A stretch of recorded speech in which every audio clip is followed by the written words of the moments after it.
رزق کتنا ملے گا اللہ رب العزت نے لکھ دیا ہے، یہ وقتاً فوقتاً بدلتا نہیں۔ ہاں یہ الگ بات ہے کہ لکھنے کے بعد یہ وقتاً فوقتاً فرشتوں کو سونپا جاتا ہے کہ وہ بندوں تک وہ چیز پہنچا دیں، جس کے تعلق سے ہم یہ کہیں گے کہ اللہ رب العزت نے صحیح مسلم کی روایت ہے کائنات کو وجود میں لانے سے پہلے، اس سے 50,000 سال پہلے سب سے پہلی مخلوق بنائی، اور اللہ کی سب سے پہلی مخلوق ہے قلم، اور قلم سے کہہ دی ہر وہ چیز لکھ دے جو ہونا ہے، قلم نے ہر وہ چیز لکھ دی جو ہونا ہے، تو اس میں ہمارے رزق بھی لکھ دیا، سب کچھ لکھ دیا، ٹھیک ہے، یہاں تک کہ آسمانی کتابیں کون سی نازل ہوں گی کیا، اس میں سب لکھ دیا تھا اس نے قلم میں، ٹھیک ہے، کیونکہ اللہ کا حکم تھا، لوح محفوظ کو بولتے ہیں، اور اللہ نے اس کو سیو کر دیا، تو رزق کتنا لکھ دیا گیا۔ لیکن یہ ہر بار جو ہے شب قدر میں فرشتوں کو سونپا جاتا ہے سال بھر کا اکاؤنٹ کہ اب سال بھر کیا پہنچانا، بٹ لکھا گیا ایک ساتھ ہی۔ فار ایگزامپل جیسا کہ ایک آدمی کو 100 ملنے والا رزق سمجھ لیجیے، 100 کچھ بھی چیز 100، تو آپ اس کو لیکن اس کو کتنا جیئیں گا، 60 سال 70 سال جیئیں گا، تو ایوری ایئر کتنا ملیں گا وہ سونپا جا رہا ہے، بھائی یہ سال میں 2% دے دو، اس سال کا اس کا 5% ہے فرشتوں، بٹ وہ 100% کتنا ہے وہ لکھا ہوا ہے، تو رزق کتنا کماؤں گا لکھا ہوا ہے، میرا کام ہے کوشش، ٹھیک، اور وہ پہلے لکھا گیا ہمارے پیدائش سے پہلے، تقدیر جب لکھی گئی لوح محفوظ پر لکھا ہوا ہے، بس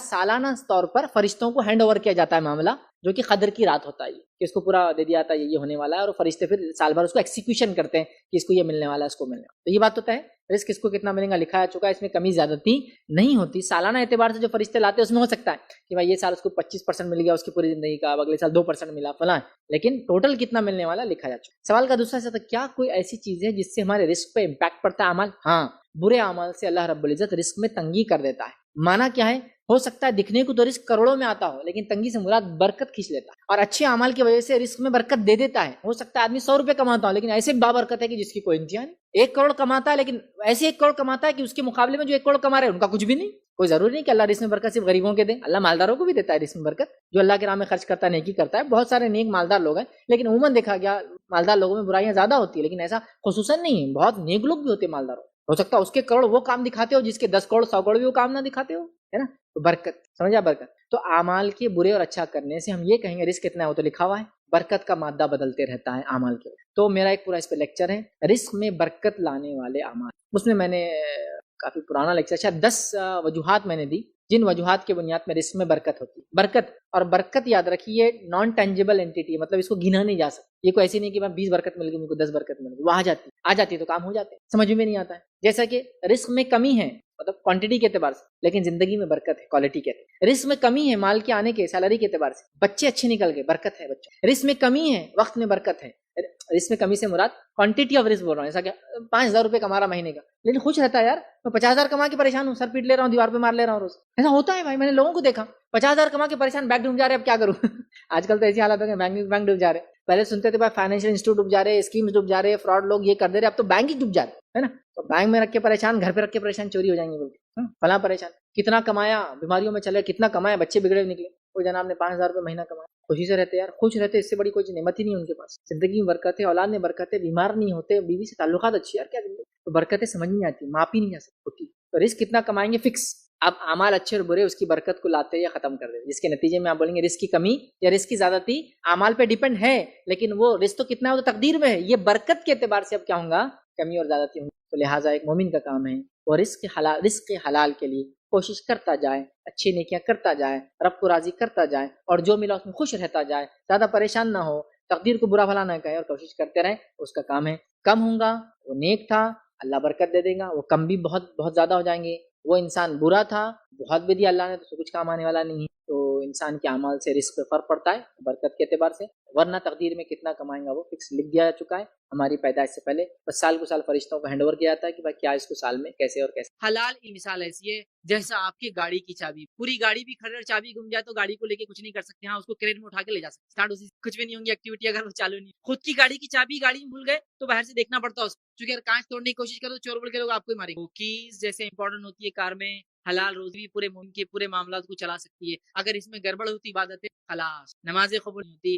روزہ قبول نہیں ہوتا، حج قبول نہیں ہوتا، عمرہ نہیں ہوتا، زکوٰۃ قبول، صدقہ قبول نہیں ہوتا، خیرات قبول نہیں ہوتا، فنش۔ تو حلال یہ سب سے پہلا ایمنٹ ہے، یاد رکھیے اللہ تعالیٰ نے اس شریعت میں انسانوں اور جانوروں کو یہ چھوٹ ہے کہ کہیں سے بھی کھائے اور کچھ بھی کھائے، کبھی پر آپ کے آ کے کھیت میں بھی منہ ڈال دیتے، کبھی مالک دیا تو وہ بھی کھا لیتے، کبھی مالک بولا نہیں کھانا تو بھی کھا لیتے، ان کو بیچاروں کو نہیں حلال، لیکن ابن آدم کو انسان کے لیے کرائٹیریا ہے، یہ حلال ہے یہ حرام ہے، یہ کھاؤ یہ مت کھاؤ، یہ کماؤ یہ مت کماؤ، یہاں جاؤ یہاں، ٹھیک ہے یہ بات سمجھ۔ تو شریعت نے جانوروں کو چھوٹ دے رکھی ہے لیکن انسانوں کو لمٹس دی ہے، یہ لمٹس کے اندر ہی تو کام کرنا ہے، اس کی تاکید بار بار کیے۔